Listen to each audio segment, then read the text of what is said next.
안녕하세요. 반갑습니다. 여러분 열심히 살고 계시죠? 일도 열심히 하고 공부도 열심히 하시고요. 아마 이 강좌를 듣고 계신다는 것은 여러분이 열심히 하신 분들이라는 게 확실합니다. 그런데요, 만약에 열심히 하는데도, 열심히 사는데도 결과가 신통치 않다면, 만족스럽지 못한다면 뭔가 이유가 있지 않을까요? 만약에 그런 생각을 하신 분들은 이 세 가지 차원에서 생각해 보시기 바랍니다. 그리고 이 세 가지 것을 만약에 바꾸게 되면 효과가 확실하게 늘어날 것이라고 생각합니다. 첫 번째가요, 의식적 연습입니다. 무의식적으로가 아니라 의식적으로 연습하고 훈련하고 의식적으로 자기 개발해야 된다는 얘기죠. 한때 1만 시간의 법칙이라는 게 유행했습니다. 말콤 글래드웰이 아웃라이어라는 책에서 인용했던 건데, 1만 시간을 한 분야에 투자하게 되면은, 그러니까 그렇게 오래 하게 되면은 누구나 그 분야에서 비범한 사람이 될 수 있다는 얘기죠. 그래서 우리나라에서 한때 그쪽에 1만 시간의 법칙에 열풍이 불었습니다. 그렇다면요, 이 1만 시간의 시간 정도는 대략 하루에 4시간씩 일주일에 한 5일 잡으면은 10년 정도 됩니다. 그래서 10년 하면 누구든지 그 분야의 대가가 될 수 있다. 그런 말들이 유행했었죠. 그렇다면 과연 누구든지 10년 하면 다 대가가 될까요? 다 그 분야의 최고가 될 수 있을까요? 아닙니다. 많은 분들이 아니라는 사실을 확인했습니다. 이유가 뭘까요? 나중에요, 이 1만 시간의 법칙을 처음으로 주장했던 사람이 이전에 말씀드렸던 스웨덴의 심리학자 앤더스 에릭슨이라는 사람인데, 이 에릭슨이요, 말콤 글래드웰이 인용한 1만 시간의 법칙이 자기 생각과 너무나 달랐다. 다시 말씀드리면 1만 시간의 법칙이 왜곡됐다고 주장을 했습니다. 그러면서 1만 시간의 재발견이라는 책을 통해서 어떻게 왜곡됐는지를 설명했습니다. 그러면서 그는 이렇게 말했습니다.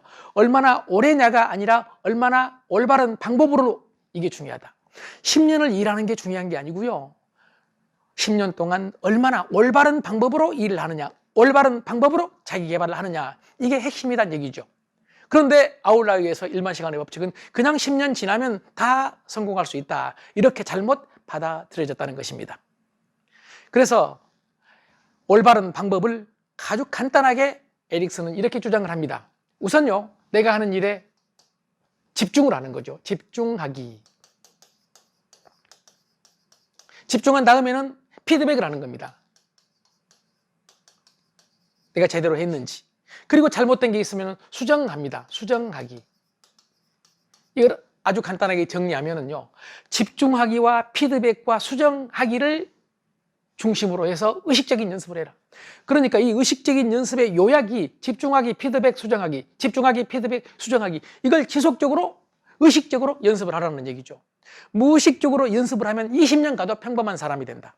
그러나 의식적으로 연습을 하면 10년 정도 하면은, 이렇게 하면은 누구든지 그 분야에 비범한 사람이 될 수 있다고 주장을 한 거죠. 그래서 만약에 내가 정말 오랫동안 열심히 그걸 준비했는데, 아니면 그 일을 했는데 이게 효과가 생각 같지가 않다. 그러면 이런 생각을 해야 됩니다. 내가 과연 내가 하는 일에 의식적인 연습을 했는가? 그렇지 않다면 효과는 떨어질 수밖에 없습니다. 효과를 높이기 위해서는 의식적으로 연습하셔야 됩니다. 하시는 일에 무의식이 아닌, 무의식적인 반복이 아닌 의식적인 반복이 필요하다는 얘기를 드립니다. 두 번째는요, 몰입입니다. 몰입. 지금 디지털 정보 홍수 속에서 요즘 시대는 주의력의 산만 시대가 돼버렸습니다. 그래서 주의력 분산이라는 책을 쓴 매기 잭슨은 오늘날 평균적인 지식 근로자들은요, 매 3분마다 집중하는 대상이 바뀐다고 합니다. 이거 하다 저거 하다, 이거 하다 저거 하다. 어떤 사람은 멀티플레이어라고 하면서 동시에 2가지 3가지를 하는 분도 있고요. 그러면서 주의력을 잃어버린 거죠. 그래서 이 주의력을 잃었다가 이 주의력이 제자리 상태로 돌아오는 데는 대개 30분 정도가 소요된다고 합니다. 그러니까 몰입이 안 되는 거죠. 몰입이 안 되면 효과가 어때요? 떨어지는 거죠. 그냥 떨어지는 게 아니라 크게 떨어지는 거죠. 그렇다면 효과를 높이기 위해서 어떻게 해야 될까요? 다른 일에 방해받지 않는 연속된 시간을 확보해야 됩니다. 중간에 끊기지 않는 연속된 시간. 예를 들어서 학습의 경우는요, 30분에서 1시간 정도의 연속된 시간을 확보하는 것이 중요하다고 매기 잭슨은 주장을 합니다. 그래야 어디에 들어간다고요? 몰입 상태에 들어갈 수 있다는 얘기죠. 몰입 상태. 몰입 상태에 들어가면 아이디어가 떠오르는 비율이 평소에 몇 배나 될 것 같아요? 무려 100배입니다. 평소 상태에 비해서 100배 아이디어가 많이 떠오른다, 이런 얘기죠. 그래서 만약에 여러분 하시는 일 열심히 했는데, 한다고 했는데 효과가 생각보다 낮다면은 여러분은 내가 과연 그 일에, 그 공부에 몰입했는지 생각해보는 그런 계기가 되셨으면 좋겠습니다. 자, 세 번째가 열정입니다. 열정 없이 이루어지는 것 아무것도 없다고 했죠. 여러분, 세계적인 갑부이면서 투자가인 워런 버핏, 제가 자꾸 얘기하는데 아시죠? 워런 버핏은요, 투자 보고서, 투자하시는 분들은 기업의 투자 보고서를 많이 읽어야 되는데 이게 숫자로 돼가지고 읽기가 어렵거든요. 그런데 워런 버핏은요, 자신이 투자 보고서를 읽을 때는요, 꼭 10대들이 플레이보이즈를 볼 때 같은 그런 희열을 느낀다고 주장을 했거든요. 그러면서 워런 버핏은 뭔가를 원하면 그 일에 빠져보라고 주장을 합니다. 빠지라는 얘기죠. 독일의 철학자 헤겔은 그랬습니다. 열정 없이, 즉 빠지지 않고 이루어지는 것은 세상에 하나도 없다고요. 게리 해멀이라고 들어보셨죠? 게리 해멀. 게리 해멀은 미국의 유명한 경영사상가입니다. 게리 해멀은 최근 들어서요, 인간이 조직에 공헌하는 게 단계가 있다. 그러니까 조직에 공헌하는 인간의 능력, 즉 인간의 단계를 6단계로 뽑았습니다. 가장 아래 단계가 순종입니다. 순종. 시키는 대로 한다는 얘기죠. 그 윗단계가 근면입니다. 열심히 한다는 얘기죠. 근면. 이게 산업시대까지만 해도 필요했죠. 그리고 그 윗단계가 지식입니다. 지식. 그래서 특히 산업시대에는 지식 있는 사람을 뽑았고, 그래서 좋은 대학 가려고 했고, 공부를 많이 하려고 애를 썼죠. 왜냐하면 대학을 졸업하고 좋은 학교를 나오면 지식인이라고 받고 사회에서 인정해줬고, 그들은 또 그만큼 조직에 공헌했기 때문입니다. 그런데 순종과 근면과 지식은 이제 만약에 여기서 안 되면 다른 데로 옮길 수도 있다. 대신할 게 있다. 예를 들어서 한국에서 안 되면 중국으로, 베트남으로 옮길 수 있다. 그래서 순종과 근면과 지식의 가치는 점점 떨어진다.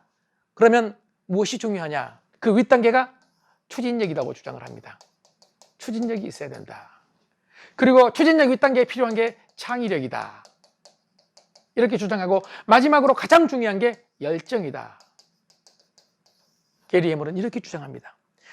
그래서 만약에 여러분이 열심히 하는데도 뜻대로 안 된다면, 내가 과연 이 일에 푹 빠졌는가? 내가 과연 이 공부에 열정을 다했는가? 한번 생각해보는 계기가 되셨으면 좋겠습니다. 그래서 결국은 우리가 원하는 목표를 달성하고 효과를 충분히 얻기 위해서는요, 무의식적으로 반복하지 말고 의식적인 반복, 의식적인 연습, 그리고 몰입, 주의력이 분산되면 안 되니까요. 최소한 연속된 시간을 확보해야 된다고 말씀을 드렸습니다. 몰입 상태를 내가 얼마나 가졌는가, 그리고 나는 과연 열정적으로 이 공부를 하고 있는가, 이 세 가지 차원에서 한번 생각해 보시면은요, 열심히 노력하는데도 안 되는 이유를 아실 것이고, 그리고 이제 정말로 열심히 노력해서 될 수 있는 방법을 찾는 계기가 되실 것이라고 생각합니다. 의식적인 연습과 몰입과 열정을 통해서 정말 멋진 자기 개발의 성취를 맛보시기를 바랍니다. 고맙습니다.